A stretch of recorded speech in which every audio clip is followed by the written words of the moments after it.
आज हम इसी अहम मुद्दे पर चर्चा करेंगे। तमाम मेहमान मेरे साथ यहाँ पर जुड़ चुके हैं। तपोष पाल मेरे साथ हैं, प्रवक्ता बीजेपी के तौर पर।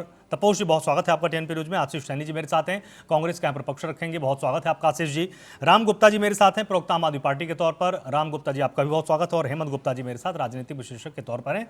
हेमंत जी, आपका बहुत स्वागत है। सबसे पहले तपोष जी, ये समझना बहुत जरूरी है कि जिस तरह से तमाम राज्यों में अब चुनावों को लेकर पहले बड़ी बड़ी रैलियां पहले से आयोजित की जा रही थी, लेकिन इंतजार हो रहा था कि कब निर्वाचन आयोग की तरफ से तारीखें घोषित कर दी जाएं। अब रण सज चुका है।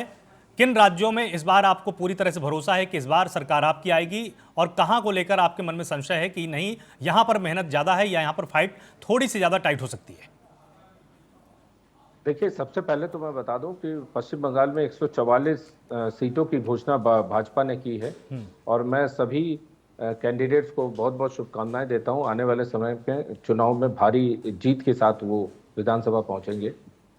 देखिए, एक चीज बता दूं, जो बार बार ये आरोप लगाए जा रहे हैं कि चुनाव आयोग ने क्यों इस तरीके के फैसले लिए और क्या उसके पीछे रीजन है। तो देखिए, चुनाव के दौरान सरकारी मशीनरी का दुरुपयोग, इसको रोकना ये प्राथमिकता है। पश्चिम बंगाल में प्री पोल वायलेंस और पोस्ट पोल वायलेंस ये प्रमुख तो है ही है।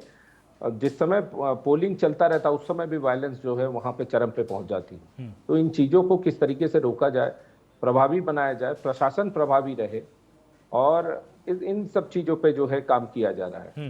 प्रशासन को राजनीतिक प्रभाव से मुक्त रखना, कानून व्यवस्था को निष्पक्ष और प्रभावी बनाए रखना, और इन्हीं कारणों से प्रशासनिक बदलाव किए जाते हैं और उसी के तहत इस बार भी किए गए।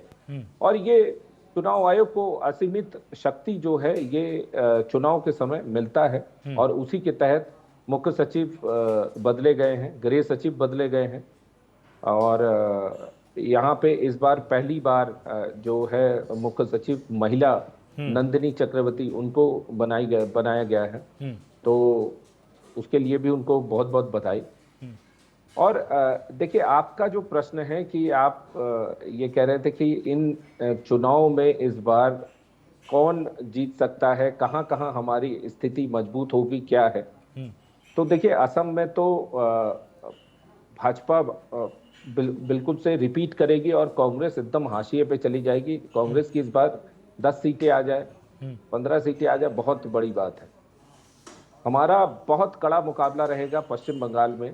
नेक टू नेक हम फाइट कर रहे हैं, हम फाइट करते रहेंगे। पिछली बार भी हमने किया था, इस बार फिर हम कर रहे हैं। और हमें इस बार पूरा विश्वास है, हम उस बार 77 होते हुए मुख्य विपक्षी दल बने, इस बार हम 200 पार करके हम सत्ता पे काबिज हो गए।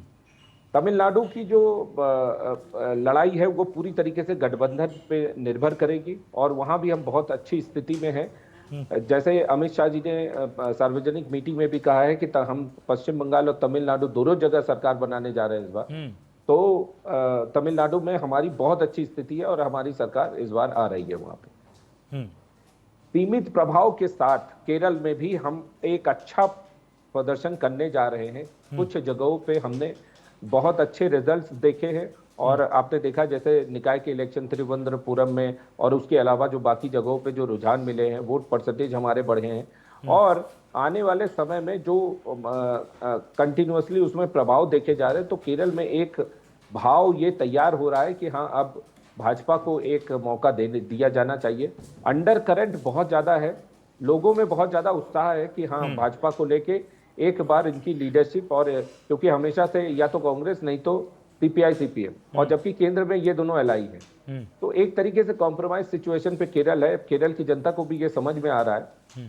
तो देखिए, बड़े चुनावी परिणाम से केरल को भी अछूता नहीं रखा जा सकता है, और बहुत अच्छे परिणाम हमें जो है केरल में भी हम पूरी आशा के साथ वहां पे भी चुनाव पे उतर रहे हैं। पुडुचेरी में हमारी सरकार बन रही है, उसमें कोई नो डाउट, पहले भी थी हमारी सरकार और फिर से बन रही है। तो ये तो 5 राज्यों के इलेक्शन। ठीक है, मतलब जहां जहां पर आपकी सरकार है, आपको पूरी तरह से ये भरोसा है कि वहां पर हमारी सरकार रिपीट होगी, और जहां पर नहीं है, आपको यह कि वहां पर किला भेदने में आप कामयाब हो जाएंगे। आशीष जी, जिस तरह से आपके संगठन ने भी तमाम राज्यों में सरकारें चलाई हैं, केरल ही इकलौता ऐसा राज्य था, जब पहला आम चुनाव हुआ तो केरल इकलौता और पहला ऐसा राज्य हुआ था जहां पर कांग्रेस की सरकार नहीं बनी थी। बाकी नेहरू युग में पूरे भारत में हर जगह कांग्रेस की सरकार बनी थी। क्या आज भी आपको लगता है कि नहीं, निश्चित तौर पर केरल एक बड़ी चुनौती है और वहां पर सीटों के समझौते को लेकर आपको बहुत अच्छा एक बातचीत का एक दौर चलाना पड़ेगा। साथ ही पश्चिम बंगाल को लेकर, असम को लेकर, पुडुचेरी को लेकर आपकी क्या राय है कि क्या वास्तव में यहां पर इस बार कांग्रेस का परचम लहराएगा? देखिए, केरल के संबंध में जो आपने बात कही है, केरल में यूडीएफ और एलडीएफ दो गठबंधन है और दोनों ही गठबंधन अलग तरीके से अपनी लड़ाई को लड़ते हैं। हम लोग अपने गठबंधन के साथ हैं और इस बार हमारे गठबंधन के पक्ष में माहौल है।